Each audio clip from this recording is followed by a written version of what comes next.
রাজকন্যা, আপনি এখানে এভাবে ছুটোছুটি করছেন? ওদিকে যে মহারাজের অবস্থা খুব খারাপ, দ্রুত চলুন। কি বলছো কি? বাবা কি বেশি অসুস্থ হয়ে পড়েছে?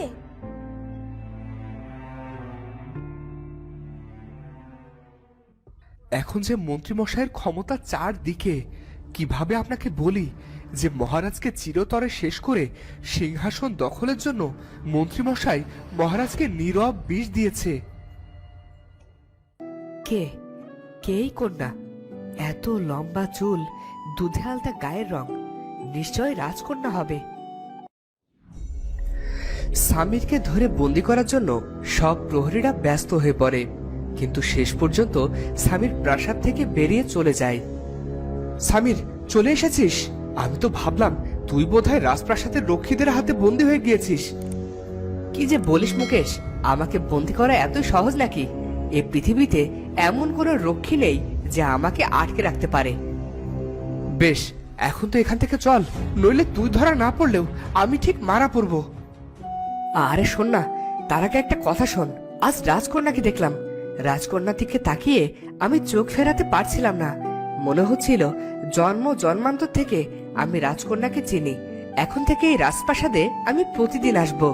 রাজকন্যাকে এক নজরের জন্য হলেও আমি দেখে যাব।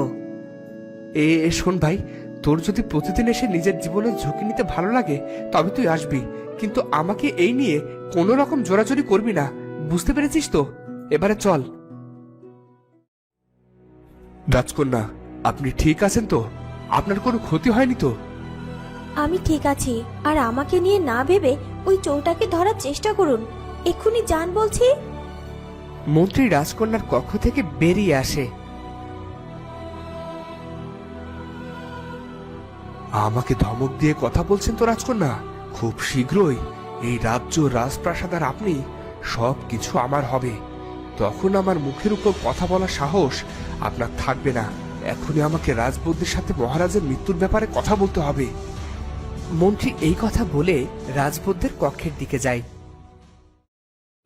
আর ওদিকে রাজকন্যা টুনিকে বলে, আচ্ছা শোন না, সবাই তোকে টুনি নামে ডাকে, তাই আমি ভাবছি আমি তোকে অন্য কোনো নাম দেব। আবার একটা নাম দেবেন? তা কি নাম ভেবেছেন? তোকে চোখের সামনে দেখলে আমার খুব ভালো লাগে। তোর সাথে কথা বললে আমি যেন অন্যরকম এক প্রশান্তি অনুভব করি। তোর মাঝেই আমি নিজের সুখ খুঁজে পাই। তাই আজ থেকে তোর নাম দিলাম আমি সুখ পাখি। কি? আমার নাম সুখ পাখি? কেন, নামটা কি তোর ভালো লাগেনি? খুব সুন্দর নাম রাজকন্যা। আমি গিয়ে আমার বন্ধুদের এই নামের ব্যাপারে গিয়ে বলবো। টুনি এমনটা বলে সেখান থেকে উড়ে চলে যায়। আর তখন টুনির চোখ যায় মন্ত্রীর দিকে। আরে, মন্ত্রী মশাই না? ওনাকে তো দেখে মনে হচ্ছে রাজপুতদের কক্ষের দিকে যাচ্ছেন। ব্যাপারটা খতিয়ে দেখতে হচ্ছে। মন্ত্রী রাজবুদ্ধের কক্ষে প্রবেশ করে, আর টুনি আড়াল থেকে রাজবুদ্ধ আর মন্ত্রীর কথোপকথন শুনতে থাকে। আরে মন্ত্রী মশাই, আপনি এখানে? কিছু প্রয়োজন ছিল? প্রয়োজন তো ছিলই। তোমাকে আমি বারবার বলেছি মহারাজ যেন দ্রুত মারা যায় এমন কোনো ব্যবস্থা করো, কিন্তু তুমি তো দেখছি ধীরে ধীরে মহারাজকে সুস্থ করে তুলছো। বিশ্বাস করুন মন্ত্রী, আমি আমার সর্বোচ্চ চেষ্টা করছি মহারাজকে মেরে ফেলার, কিন্তু আমার ওষুধ কেন দ্রুত কাজে লাগছে না বুঝতে পারছি না। বুঝতে না পারলে দ্রুত বোঝার চেষ্টা করো। তোমাকে আমি আর মাত্র 7 দিন সময় দিচ্ছি। এই 7 দিনের ভেতর তুমি যদি মহারাজকে না মেরে ফেলতে পারো তাহলে তোমাকে আমি মেরে ফেলবো। রাজবুদ্ধকে এমনটা বলে মন্ত্রী সেই কক্ষ থেকে চলে যায়। টুনি আড়াল থেকে মন্ত্রীর এসব কথা শুনে ফেলে। মন্ত্রী মশাই, আমিও দেখি আপনি কি করে আমাদের মহারাজকে মেরে ফেলেন। টুনি এমনটা বলে রাজ্যের নামকরা এক বৃদ্ধ বৈদ্যের কাছে যায়। বৈদ্য মশাই, আছেন নাকি বাড়িতে? টুনির ডাকে এক বৃদ্ধ কাশতে কাশতে বেরিয়ে এলো। কে রে? কে ডাকে আমাকে? আজকাল তো কেউ আর আসেই না আমার বাড়িতে। আমি নাকি বৃদ্ধ হয়ে গেছি, তাই চিকিৎসাও করতে পারি না। আমি এসেছি বৈদ্য মশাই। আমি আমি টুনি। আর কে বলেছে আপনি চিকিৎসা করতে পারেন না? আমি তো জানি আপনি কত ভালো চিকিৎসক। আচ্ছা, এবারে বল, কেন এসেছিস সেখানে? কি চাস আমার কাছে? টুনি বৈদ্যকে মন্ত্রীমশাই আর রাজবৈদ্যের সব আলোচনার ব্যাপারে জানালো। বলছিস কি টুনি, এ তো ভয়াবহ ব্যাপার। মহারাজকে মেরে ফেলার জন্য এত বড় ষড়যন্ত্র করেছে ওরা। সেজন্যই তো বলছি আপনি এখন একমাত্র আমাদের সাহায্য করতে পারেন। আমি আপনাকে চুপি চুপি রাজকন্যার কাছে নিয়ে যাব। রাজকন্যা আপনাকে সাথে নিয়ে মহারাজের কক্ষে যাবেন। আপনি নিজে চিকিৎসা করে মহারাজকে সুস্থ করে তুলবেন। বেশ, চল, এখনই আমাকে প্রাসাদে নিয়ে চল। টুনি সেই বৃদ্ধ বৈদ্যকে রাজকন্যার কক্ষে নিয়ে আসলো। রাজকন্যা, দেখুন কাকে নিয়ে এসেছি। এই রাজ্যের পুরনো বৌদ্ধকে নিয়ে এসেছি। আমি আজকেও মন্ত্রীমশাই রাজবৌদ্ধ কথোপকথন শুনেছি। তারা বলেছে 7 দিনের মধ্যে নাকি ভুল চিকিৎসা করে মহারাজকে মেরে ফেলবে। তাই মহারাজের চিকিৎসার জন্য প্রাসাদে পুরনো বৌদ্ধকে নিয়ে আসলাম। টুনি, তুই খুব ভালো কাজ করেছিস। তুই যদি আমার সাথে না থাকতি তাহলে আমি যে কি করতাম আমি নিজেও জানি না। বৌদ্ধ মশাই, দ্রুত চলুন বাবার কক্ষে। অনেক দিন হয়ে গেল বাবা জ্ঞান হারিয়ে পড়ে আছে। এখনো যে বাবার জ্ঞান ফেরেনি।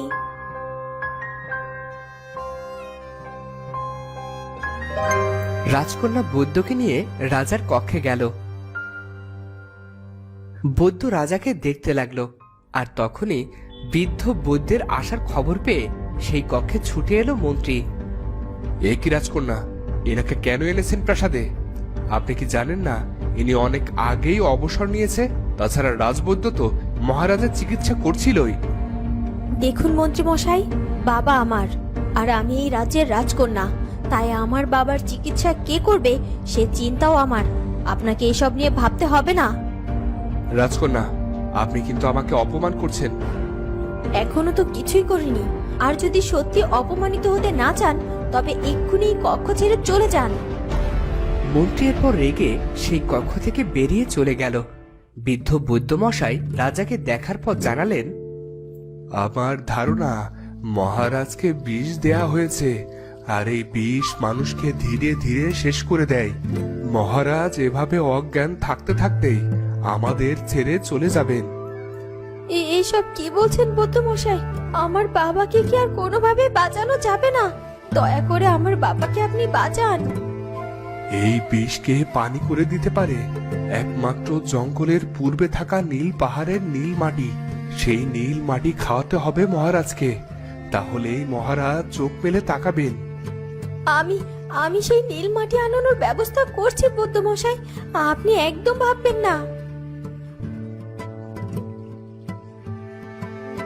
রাজকন্যা, এই প্রাসাদের বেশিরভাগ রক্ষী মন্ত্রীর অনুগত, তাই কাউকে দিয়ে কাজ করানোটা ঠিক হবে না।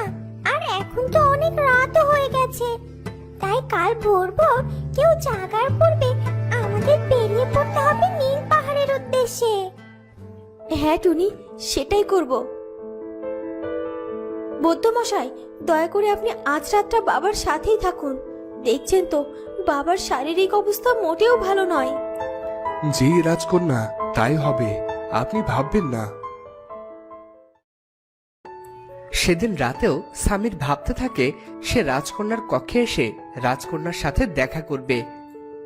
সামির, আমি তো ভেবেছিলাম রাজকন্যার সাথে পুনরায় দেখা করতে যাওয়ার কথা তুই বোধহয় এমনি বলছিস, কিন্তু এখন তো দেখছি তুই সত্যি সেখানে যাওয়ার চিন্তা করছিস। শুধু যে রাজকন্যার কক্ষে যাব তা না মুকেশ, আমি তো ঠিক করেছি আমি রাজকন্যার জন্য ফুল উপহার নিয়ে যাব। বেশ, যা, তুই আমাকে ডাকিস না, আমি এই ভাঙা ঘরেই ভালো আছি। তা বললে কি করে হয়? তুই না গেলে পাহারা দেবে কে? এই ছেড়ে দে আমাকে। সামির মুকেশের কোনো কথাই শোনে না, আর মুকেশকে ধরে বেঁধে নিয়ে প্রাসাদের সামনে আসে। তুই এখানেই থাক, সন্দেহজনক কিছু দেখলেই শীষ দিয়ে আমাকে জানান দিবি। সামির মুকেশকে সেখানে রেখে চুপি চুপি রাজ উদ্যান থেকে কিছু ফুল নিয়ে নিল আর রাজকন্যার কক্ষের জানালা পেয়ে রাজকন্যার কক্ষে প্রবেশ করলো। সেই সময় রাজকন্যা আর টুনি বসে বসে গল্প করছিল। রাজকন্যা, এই পাখিটি বুঝি আপনার বন্ধু? সামিরের কণ্ঠস্বর শুনেই রাজকন্যা চমকে গেল। এই তুমি, তোমার সাহস কি করে হলো আমার কক্ষে প্রবেশ করার? এই চুপ চুপ। রাজকন্যা চিৎকার দিয়ে প্রহরীদেরকে ডাকার পূর্বেই সামির রাজকন্যাকে চুপ করিয়ে দিল। কি চাও কি তুমি আমার কাছে? এত সাহসী বা কোথায় পেলে তুমি? বলো কি চাও? কেন আমার রাজকন্যাকে জ্বালাতে এসেছো? রাজকন্যা, আমি আপনার সাথে একান্তে কিছু কথা বলতে চাই। আপনার বন্ধু পাখি যদি আমাকে একটু একা কথা বলার সুযোগ দিত। শোনো যুবক, রাজকন্যার সবচেয়ে কাছের বন্ধু আমি, তাই তোমার যা বলার আমার সামনেই বলো। তো বন্ধুরা, কি মনে হয় তোমাদের, রাজকন্যা কি শেষ পর্যন্ত মহারাজকে বাঁচাতে পারবে? আর সামির কি পারবে নিজের অনুভূতির কথা রাজকন্যাকে জানাতে? জানতে হলে পরবর্তী পর্বটি দেখতে ভুলো না।